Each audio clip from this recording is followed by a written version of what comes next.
Yes, sorry, you want to get yes or no from me? Yes or no? Yes. Yes or no? We are not going here. Can you get up? Sorry. The question we are asking you is that we are giving you whether what time you need to get the person of your own choice.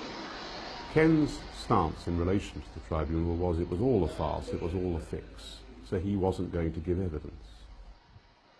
Ken wanted to put in before the tribunal a long 40-page statement of denial of his guilt. The tribunal said, we're not going to look at that if you're not giving evidence. When they came to give their judgment, they pretended, and there's no other word for it, that Ken Saro-Wiwa hadn't challenged any of the prosecution evidence, so they could take it all as being true without even having to think about whether it was or not. And that just seemed to me to be totally dishonest and to show their bias against him. A lot of things were becoming pretty clear towards the end, and also in the letters he received, there were a lot of people were very worried about how things were going, but in his usual nature he'd laugh and tell them not to worry, and that, look, even if it went on, that they should know that they have to carry on. And he gave a lot of courage. It was amazing to see, and he knew that he could go either way, but yet his spirit was high, very high. I remember about a few days before the judgment, he came to me about 4 a.m. and said that he had one dream, and that we were in the judgment hall. They had finished the judgment, and he was still sitting down there alone. People had gone. Then he was asking people to show him the way to his village. It was like he was treading a lonely path to that place, and he couldn't understand the language. He thought that, well, these people are out to do their worst. And so he had this sort of feeling. We now resolve we must damn them. Even if they want to kill us, we should just damn the whole thing about whatever. None of us must show any sign of weakness. Let them go to hell. We're in real trouble. I've started to prepare Mama and Papa for the worst so they do not get dismayed when I'm convicted. However, that will not be the end of the story, as you well know. Before sentence was passed, in his last public statement, Ken Saro-Wiwa made a final appeal for the people of the Niger Delta. There is no possibility whatsoever that I or Mossad would ever have planned any such action. And I will forever disavow it, no matter what any forum decides upon. I appeal to you, my Lord, for only one thing.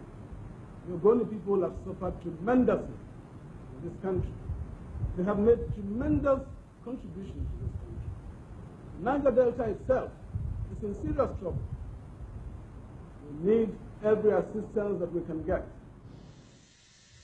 On the 31st of October, Ken Saro-Wiwa and 8 others were found guilty and sentenced to death by hanging. 6 of the total 15 defendants were acquitted, including Ledum Mite. After the judgment was read, when they pronounced, they said they discharged me. At first I had, well, oh God, thank God. But next, when I heard what they were saying, they condemned this thing, I broke down and cried. He was the person holding me in that court. Ken was saying, why, don't do that. Remember, we said we wouldn't show weakness to these people, let them not get a pride and all that. But I couldn't help it. I couldn't imagine. It was, my life was already intertwined with this group. We've stayed in circumstances that we were like brothers.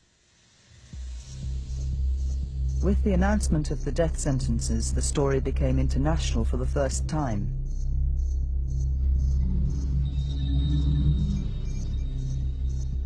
It's the only hope that my father has now. The Commonwealth doesn't say anything, he will be executed.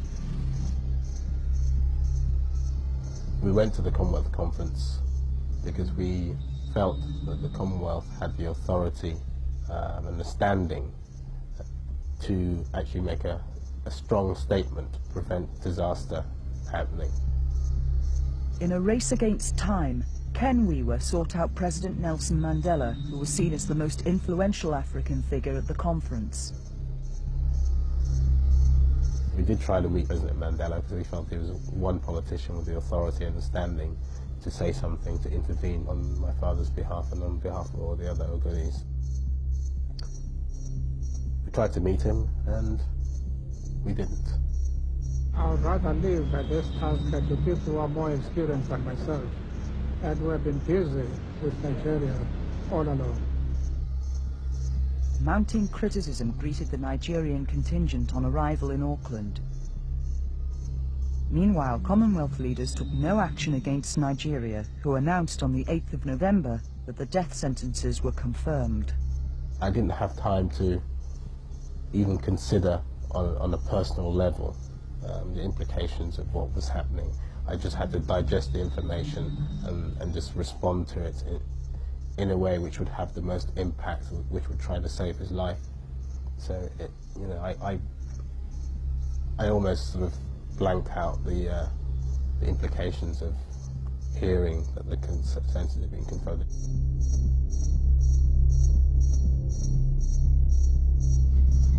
For if the Commonwealth is to live up to those ideals, it must be effective. And to be effective, it must have moral authority.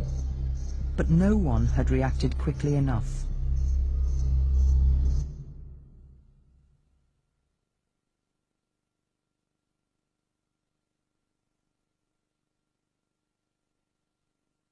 On November the 10th, the Ogoni 9 were taken to Port Harcourt prison to be hanged by the neck.